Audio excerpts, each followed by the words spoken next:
Good evening, YouTube.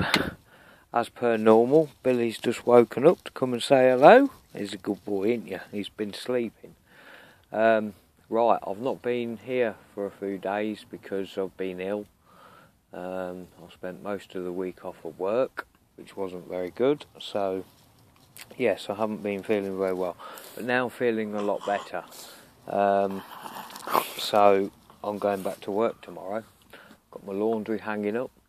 Today I met one of my YouTube followers, Guy Collins. Yeah, I had a meet up with him today. That's absolutely brilliant. So yeah, he's a good lad, and he's building a camper himself. So I'll give a big shout out to Guy Collins. I must put my silly hat on actually, because this is supposed to be a silly hat vlog. Here is my silly hat for today. This is the one I've had on today, my pink one. I do like this one. I keep putting this one on. Billy's getting rather excited, aren't you, Billy? Eh? I'll get you. I'll get you. Whoa, look at you. Look at you. Whoa.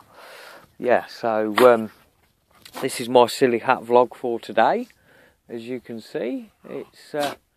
yeah, silly hat vlog number 8, I think that is. So there's my silly hat for today.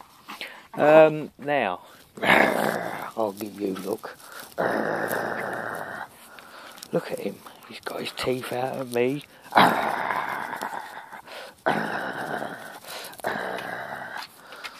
You little bugger. That's it. Right.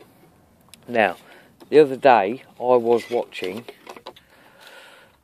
I've written it down on a bit of paper here somewhere.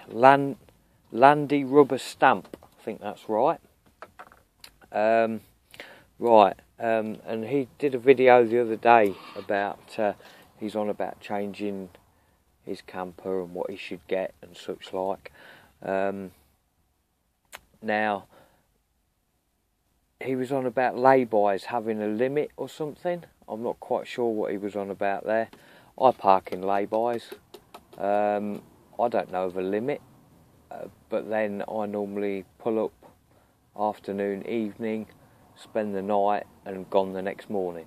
So, you know, I don't really spend much more time than that anywhere unless I'm at a campsite or something like that, really. So, yeah. Industrial estates and lay-bys, the noise. Right.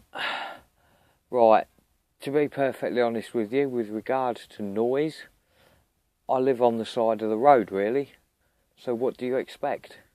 If you buy a house next to an airport, you're going to listen to them airplanes taking off every day. If you buy a house next to a train track, you're going to lay in bed in the middle of the night listening to them trains thundering past. I live on the road, I listen to cars and lorries driving past.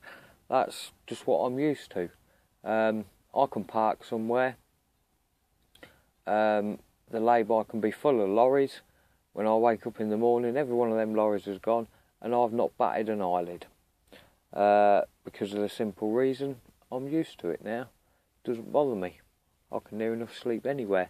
The only problem I have encountered is boy racers. What a pain in the ass they can be. I went and got parked up the other night somewhere. Got all parked up nice. It's like a public park sort of thing. I was all parked up lovely. And got the fire lit and everything.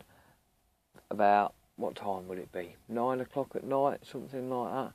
There's about 4 or 5 cars all pull in. And of course, they all park next to me, all of them. They come in with their music on, boom, boom, boom, boom. And then they'll just, of course, start getting out the cars, talking to each other, kicking a football about, just all that sort of, you know. Billy hears that and he starts barking and, oh, you know what I mean. So that was a bit of a, yeah. I don't stop in that spot very often for that reason. So that's just another thing to, you can think you found a perfect park up and... there you go. Another thing Landyrubberstamp was mentioning was about it being nice to have, as you can see, I've got a cab door, so you can get from the front to the back. Yes, that is very good, because if you park up somewhere and it's chucking it down with rain, you don't really want to get out your cab and walk round the back or walk round the other side to get in the back. It's nice to just be able to quickly from one to the other or whatever. If for some reason you needed to move quickly in the night, you can just wake up, dive in the front and off you go. That's brilliant. But the downside with this, the cab is the coldest part of your van. It's the coldest part of your van. So I always get a draft through here. It's not too bad at the minute, actually, funny enough. But you'll always get a draft, and it will always be cold in the cab. Definitely. I mean, I've got a curtain up, as you can see through the window. On the back of the cab, there's a curtain. That's always closed at night. But it's still cold. Guy, I think he said he's got a duvet that he hangs down from the top of the cab over the back, so that blocks it out a good lot. But that's something just to consider. I will say the cab is the coldest part, and yeah, that's something just to bear in mind. So yeah, right, I'm back. I've got my silly hat vlog today, number 8 I think it is, and I'm going to keep bringing you some more for the rest of the week. I'm back at work tomorrow, so we'll see how we get on. I've got the burner going. 35 degrees in here. Oh, I'll just take you off of here a minute. Yes, 35 degrees in here. I'll show you the temperature gauge first. 35.8 degrees, and outside it's 0.6.